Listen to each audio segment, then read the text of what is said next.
শুরু করছি গুরুত্বপূর্ণ হেল্পফুল ভিডিও। তো আজকে আমরা আলোচনা করব উচ্চ মাধ্যমিক 2026 সেশনে যারা উচ্চ মাধ্যমিক পরীক্ষা দিচ্ছ তাদের বাংলা বিষয়ের লং প্রশ্নের আমি সাজেশন দিব। তো আজকে মূলত তোমাদের বাংলা বিষয়ের যে গল্প পাঠটি রয়েছে সেখান থেকে তোমাদের যে দুটি গল্প রয়েছে তার থেকে লং প্রশ্নের যে সাজেশনগুলো হয় সেগুলো আমি দিচ্ছি। আশা করছি এগুলোর মধ্যেই কিন্তু তোমরা পরীক্ষায় পেয়ে যাবে। তো তোমরা প্রথম থেকে শেষ পর্যন্ত দেখতে থাকো গুরুত্বপূর্ণ প্রশ্নগুলি। তো এই দাগ অর্থাৎ প্রথমে 1 নম্বর যে দাগটা তোমাদের থাকবে এটা গল্পের দাগ। এখানে তোমাদের দুটি অপশন দেওয়া থাকবে। তো হলুদ পোড়া থেকে একটি থাকবে আর একটা হারুন সালেমের মাসি থেকে থাকবে। তো দুটোর মধ্যে তোমরা যে কোনো একটা লিখতে পারবে। তো প্রশ্নমান হচ্ছে 5। তো প্রথমে আমরা দেখে নেব হলুদ পোড়া গল্পের গুরুত্বপূর্ণ প্রশ্নগুলো।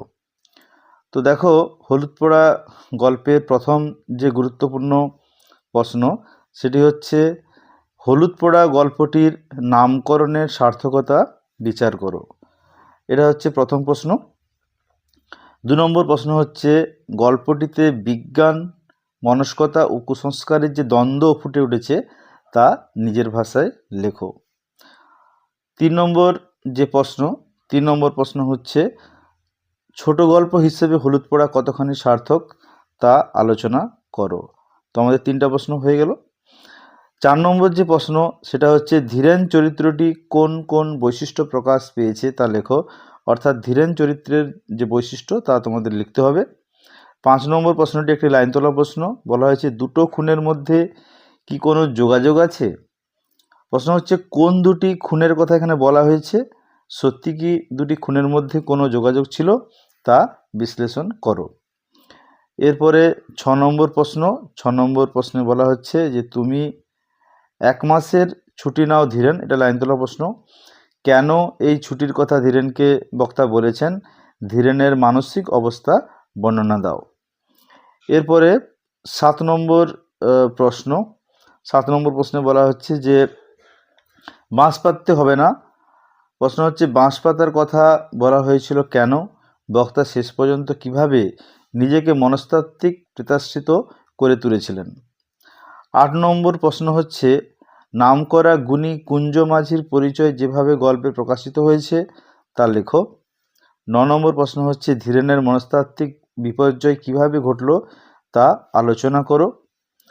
আর 10 নম্বর প্রশ্ন হচ্ছে 50 টাকা রিওয়ার্ড ঘোষণা করছি, কার লেখা কোন গল্পের অংশ, কে কেন 50 টাকা রিওয়ার্ড ঘোষণা করেছিল।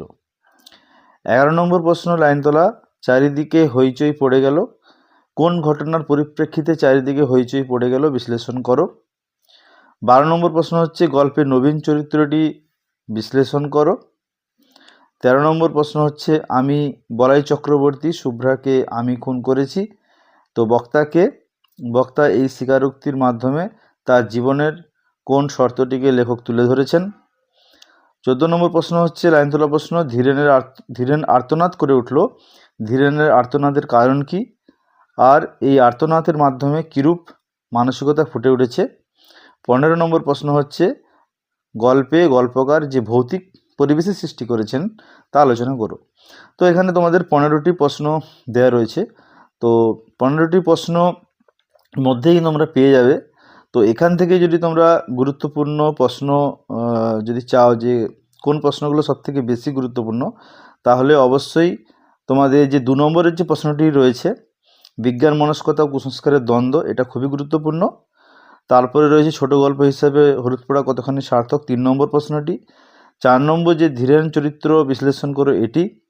আর 5 নম্বর প্রশ্ন যেটা রয়েছে দুটো খুনের মধ্যে কি কোনো যোগাযোগ আছে এই প্রশ্নটি। তো এই 2, 3, 4, 5 এই 4টা দাগের প্রশ্ন খুবই গুরুত্বপূর্ণ রয়েছে। এছাড়া 7 নম্বর প্রশ্ন যেটি রয়েছে লাইন তোলা প্রশ্ন, আর 8 নম্বর প্রশ্ন নামকরা গুণী কুঞ্জ মাঝির পরিচয় এই প্রশ্নটি। 9 নম্বর প্রশ্ন ধীরেনের মনস্তাত্ত্বিক বিপর্যয়। তো এই রকম যে প্রশ্নগুলো রয়েছে এগুলো খুবই গুরুত্বপূর্ণ। নবীন চরিত্র বিশ্লেষণ করো। তো এই প্রশ্নগুলো মোটামুটি খুবই গুরুত্বপূর্ণ রয়েছে। এরপরে আমরা আরেকটি গল্প দেখে নেব, হারুন সালেমের মাসি। তো এখান থেকে অর হিসাবে তোমাদের থাকবে। এখান থেকে প্রথম প্রশ্ন যেটি রয়েছে, খুবই গুরুত্বপূর্ণ প্রশ্ন। মাতৃত্বের কাছে জাতপাতের সংস্কার অর্থহীন হয়ে পড়েছে, তা হারুন সালেমের গল্প অনুসরণে লেখো। এই প্রশ্নটি কিন্তু খুবই গুরুত্বপূর্ণ। 2 নম্বর প্রশ্ন খুবই গুরুত্বপূর্ণ, যেটা রয়েছে যে গৌরবীর চরিত্র বিশ্লেষণ করো। তো 1 নম্বর এবং 2 নম্বর এই দুটি প্রশ্ন কিন্তু খুবই গুরুত্বপূর্ণ। তার স্বর্গ আর হারার মার স্বর্গ কি এক হতে পারে? এই প্রশ্ন কিন্তু খুবই গুরুত্বপূর্ণ রয়েছে। পরপর যে 3টি প্রশ্ন খুবই গুরুত্বপূর্ণ। তো এই প্রশ্ন কোন স্বর্গের কথা এখানে বলা হয়েছে আর এর অন্তর্নিহিত অর্থ ব্যাখ্যা করতে হবে। 4 নম্বর প্রশ্নও কিন্তু খুবই গুরুত্বপূর্ণ প্রশ্ন, লাইন তোলা প্রশ্ন, যে গৌরবীর শুকনো বুকে যেন কিসের ঢেউ লাগে, প্রসঙ্গ উল্লেখ করে উদ্ধৃতি তাৎপর্য লেখো। তো এই যে 4টা প্রশ্ন তোমরা দেখে রাখো, এই 4টা প্রশ্ন কিন্তু 4টাই গুরুত্বপূর্ণ। এগুলো 4টা কিন্তু করতেই হবে, এই 4টা বাদ দিয়ে কিন্তু যাওয়া যাবে না। এরপরে আমরা 5 নম্বর প্রশ্ন দেখব। এটাও, এই লাইন তোলা প্রশ্নটাও খুব গুরুত্বপূর্ণ। কি ভয়ানক প্রতিহিংসা নিবারণের, কখন গৌরবী একথা বুঝেছিল, নিবারণের প্রতিহিংসার বর্ণনা দাও। তো প্রথম যে 5টি পরপর প্রশ্ন বললাম, এই 5টি প্রশ্ন করলে আশা করছি তোমরা পেয়ে যাবে। তাও তোমাদের যে বাকি প্রশ্নগুলো দিলাম এগুলো একটু দেখে রাখতে পারো। 6 নম্বর যে প্রশ্ন তোমাদের রয়েছে, সেটা হচ্ছে যে নিজেকে বড় প্রয়োজনীয় মনে হলো হঠাৎ, কার লেখা, কোন গল্পের অংশ, বক্তার এমন মনে হওয়ার কারণ কি। 7 নম্বর প্রশ্ন হচ্ছে, শহরে গৌরবী আর হারার সমাজ অনেক বড়, সমুদ্রের মতো। এই প্রশ্ন খুব গুরুত্বপূর্ণ লাইন তোলা প্রশ্ন, এটা তোমরা করে রাখবে। গৌরবী আর হারার সমাজের পরিচয় দাও, শহরে তা সমুদ্রের মতো কেন। এরপরে 8 নম্বর যে প্রশ্ন রয়েছে, নাকি সব গরিবের স্বর্গ আসলে এক, কার কখন এমন মনে হয়েছে, উদ্দিষ্ট ব্যক্তির ভাবনার কারণ লেখো। 9 নম্বর প্রশ্ন, তার চেয়ে হারার মা ভাগ্যবতী, গৌরবীর কেন দুঃখ হয়েছিল, তার কেন মনে হয়েছিল যে হারার মা ভাগ্যবতী। 10 নম্বর প্রশ্ন, গল্পে নিম্নবিত্ত মহিলাদের জীবন সংগ্রামের যে ছবি ফুটে উঠেছে তা আলোচনা করো। তারপরে 11 নম্বর প্রশ্ন, এই গল্পের নামকরণের সার্থকতা। আর 12 নম্বর প্রশ্ন রয়েছে, মনে করেছে কাঙ্গালের আস্পর্ধা, মন্তব্যটির প্রসঙ্গ উল্লেখ করে তাৎপর্য ব্যাখ্যা করো।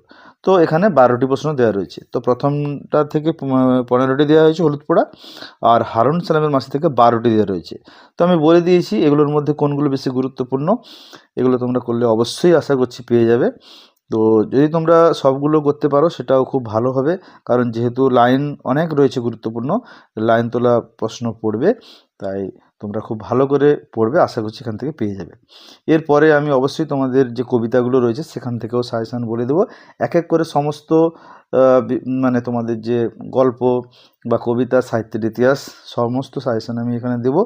তাই তোমরা অবশ্যই যুক্ত থাকো, এবং যদি কোনো গুরুত্বপূর্ণ মতামত থাকে অবশ্যই কমেন্ট বক্সে জানাতে পারো। তো আজকে এই পর্যন্তই।